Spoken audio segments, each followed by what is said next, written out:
नमस्कार. Yes news महाराष्ट्रामध्ये आपल्या सर्वांचे स्वागत. ठाणे जिल्हा परिषदेचे मुख्य कार्यकारी अधिकारी रणजित यादव यांच्या हस्ते कल्याणमध्ये सरसचे उद्घाटन. लाभ घेण्याचे आवाहन. महाराष्ट्र राज्य ग्रामीण जीवनोन्नती अभियानांतर्गत महिला स्वयंसहायता समूहाचे सबलीकरण करण्यासाठी त्या अनुषंगाने स्वयंसहायता समूहातील महिलांनी उत्पादित केलेल्या उत्पादनांना बाजारपेठ उपलब्ध होण्याच्या दृष्टीने आज ठाणे जिल्हा परिषदेचे मुख्य कार्यकारी अधिकारी रणजित यादव यांच्या हस्ते कल्याणमध्ये प्रथमच सरसचे उद्घाटन झाले. याचा लाभ घेण्याचं आवाहन त्यांनी यावेळी कल्याणकरांना केलं. या प्रसंगी त्यांच्या समवेत अतिरिक्त सीईओ तथा प्रकल्प संचालक अजिंक्य पवार, प्रमोद काळे, डेप्युटी सीईओ ग्रामपंचायत संजय बागुल, डेप्युटी सीईओ बालविकास विभाग श्रीमती गंगे मॅडम, भोसले मॅडम, श्री पांडेजी, कल्याणचे गटविकास अधिकारी रघुनाथ गवारी, उपअभियंता संदीप महाडिक, कृषी अधिकारी बाबासाहेब शिंदे, SS संत, विस्तार अधिकारी पराग भोसले, गजा कोश आणि पत्रकार संजय कांबळे उपस्थित होते. कल्याणमध्ये प्रथमच हे सरसचे प्रदर्शन व विक्री स्टॉल अर्थात बाजारपेठ उपलब्ध करून देण्यात आली असून ती 14 मार्चपर्यंत खुली राहणार असल्याने कल्याण व परिसरातील नागरिकांनी, महिलांनी, विविध संस्था, संघटना यांनी लाभ घ्यावा असे आवाहन मुख्य कार्यकारी अधिकारी रणजित यादव यांनी केलं. यावेळी झेडपीचे अतिरिक्त सीईओ अजिंक्य पवार यांनीही उपस्थित महिलांना मार्गदर्शन केलं. या प्रसंगी मुख्य कार्यकारी अधिकारी रणजित यादव यांच्यासह सर्व वरिष्ठ अधिकाऱ्यांनी महिला बचत गटांनी उभारलेल्या स्टॉलला भेट देऊन त्यांनी ठेवलेल्या वस्तू, उत्पादने यांचं कौतुक केलं. यावेळी बोलताना मुख्य कार्यकारी अधिकारी रणजित यादव काय म्हणाले ते पाहू. यस न्यूज महाराष्ट्रासाठी संजय कांबळे, सहसंपादक.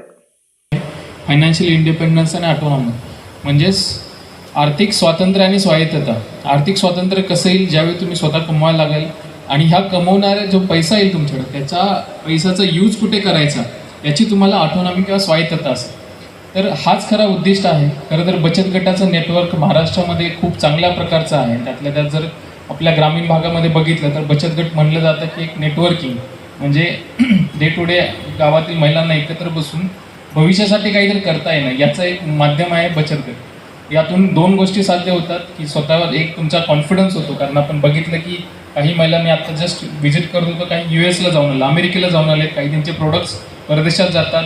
उमेद मार्टसारख्या प्लॅटफॉर्मवर त्यांचे प्रोडक्ट खूप मागणी आहे. तर यातूनच एक वेगळा कॉन्फिडन्स तयार होतो, महिला स्वायत्त होतात आणि हाच खरा तर आपला महिला सक्षमीकरणाचा उद्देश आहे. दुसरं यामध्ये हे होतं की जसं आपण फिरते भांडवल देतो, जसं आपण CIF देतो, यातून एक पैशाची वाचवण्याची आणि पैसा गुंतवण्याची एक चांगली सवय लागते. खरं तर हा आजकालच्या दुनियेत बघितलं तर सगळ्यांना महत्त्वाचं आहे की पैसा आल्यानंतर त्या पैशाची वृद्धी कशी करणे, कारण हा तुमचा स्वयं कष्टाचा पैसा आहे. समजा तुम्ही एकत्र 10 जणी आला तर एक चांगला काही प्रोडक्ट बनवला, त्यातून तुम्हाला उत्पन्न मिळालं, पण हा तुमचा व्यवसाय आहे, त्याला वृद्धी कशी देता येईल हे सगळं तुम्ही एकत्र बसून ज्यावेळी विचार करता त्यावेळी नक्कीच या तुमच्या ज्या प्रकल्पाला असेल ते तुम्ही अंकुर लावलं त्याचं मोठं वटवृक्ष होतो.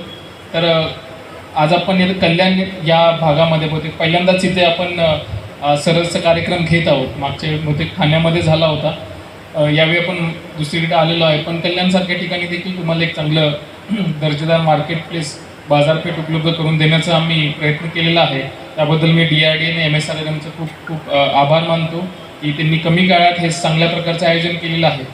आणि पत्रकार बांधव यांच्यामार्फत मी सर्व ठाणेकरांना, कल्याणवासियांना, सगळ्यांना, मी जिल्ह्यातील सर्व नागरिकांना विनंती करतो की हे जे 4 दिवसाचं 5 दिवसाचं आपलं जे प्रदर्शन आणि विक्री प्रदर्शन आहे यामध्ये पुरेपूर फायदा घ्यावा, कारण यामधले काही प्रोडक्ट्स आहेत की जे खरोखर ऑर्गॅनिक वेने तयार केलेले असतील आणि यामध्ये जे काही गावाकडच्या ज्या गोष्टी आहेत त्याला आपल्याला शहरामध्ये तुमच्या दारामध्ये तुम्हाला अवेलेबल आहेत.